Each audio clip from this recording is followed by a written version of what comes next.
If you use the scheduled recording function of DemoCreator, you can automatically start recording at a specific time.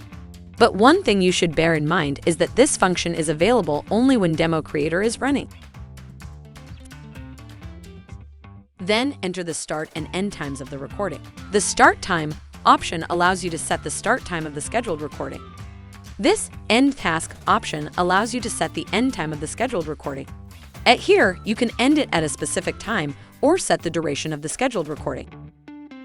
Next, you can set the recording area as you like: full screen, custom, 2048 x 1080, etc. You can also choose the display if you have multiple screens. In the After Recording section, you can export it to a specific directory or import it to the video editor to get further editing. You can save your settings and keep DemoCreator running when everything is ready.